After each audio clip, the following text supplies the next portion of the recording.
Hi, folks. Welcome back to Heard It on the X. 716-803-1520. 803-1520. Give us a call and talk to Free Henry. Got the guys in studio. They're going to talk a little bit. You're doing some recording now, right? So you've got yourself a studio disc. In 2 years, you guys have done this. You got a studio disc, a live disc, and you're working on another studio disc now. Why don't you tell me about that? You got it.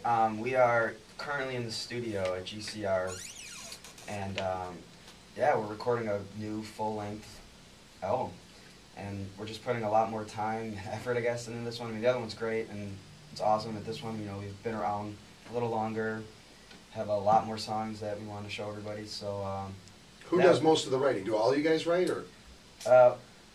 Primarily on the first studio album, 9 of the songs out of 10 were Bob's. So, you know, up until I would say recently, he's done most of the writing on this new album, studio album. It's kind of split 50-50 between myself and Bob, and Derek has a song that he co-wrote with Bob. So it's more of a collaboration on this album, which I think is definitely unique, and it's going to be a different sound for people. Yeah. And then they present me the songs, and I make up sweet drum beats to makes the sense. beautiful Sure. songs that they write. And when's the that's album how we get it done. When's the album going to be done? We don't have a release date for it yet. You know, we're still writing a lot of it now and rehearsing it. So as soon as we have that ready, we'll let everyone know. Yeah, maybe year end, something like that. You're talking fall. Yeah, which is good.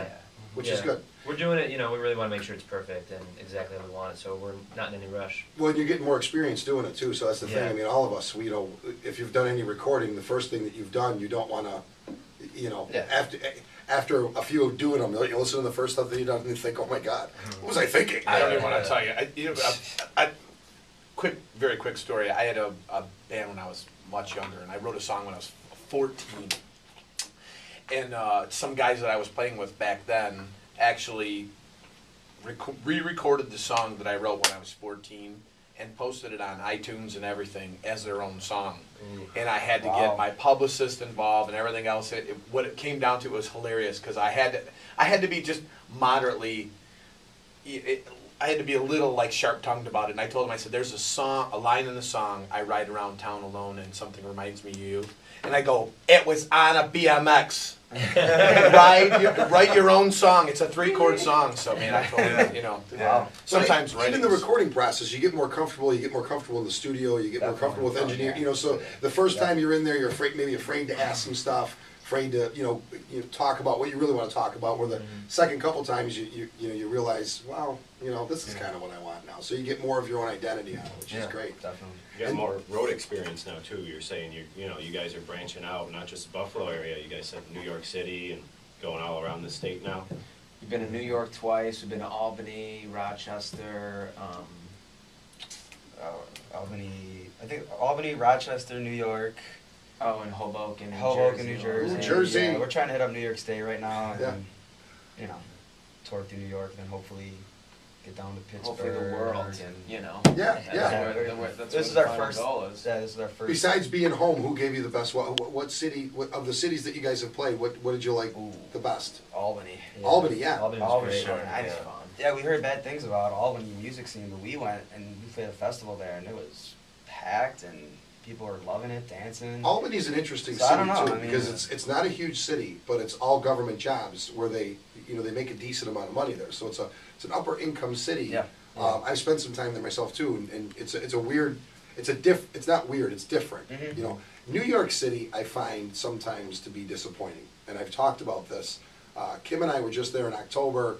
We were in Jersey for some Springsteen shows, and went over to New York City, and you know, it's kind of hit or miss what you're seeing original music-wise in New York. Some of it's really not that impressive, I think. So it's definitely tough to make a buck in New York City too. I mean, that club bar scene, it's just, oh man, it's rough to make money at that, you know, especially if you're an out-of-town band coming in. But I mean, we've had pretty good success with it. We just played at Sullivan Hall there, which is an amazing venue to play, and we had a lot of good feedback from that. It was definitely better than our first time there, I'll tell you that. Yeah. So. The first time we played New York, it was, we played this dive called Uncle Mike's. But that was our first time in New York, and we still had a blast. Yeah, it's all You know, experience too. It's yeah. just great stuff. And then Sullivan Hall, like you said, just recently, and that was a pretty cool show. Pretty good venue, good crowd. So A lot of college stuff you guys were saying on the break. You guys doing a lot of college stuff? Yeah, when we went to New York, we actually played St. John's in Queens, St. John's University. So, you know, the college shows, you know, help fund the tours usually and get you out there on the road. And it's always fun to play college shows. I think, I feel like our music is, you know, definitely the college scene kind of. College shows are, you know, they're good for original bands too, because, you know, you get those kids that, you know, maybe you're in New York City playing a college in New York City, but those kids are from Virginia. Right. You know, buy your CD, go back to Virginia, show their friends. Yeah. Oh, So yeah. college shows are really great for original Exactly. bands. Yeah. That's what I've always said about Nashville too, being like a music mecca. Yeah. When you play there, someone's buying your CD and taking it back somewhere else. The That's college true. scene, I never did. Actually, I'm not gonna lie to you. No, it's a good point though. The more places you can play where you got a concentration of folks from other places, Yep. the quicker you The can better. spread the word. Mhm.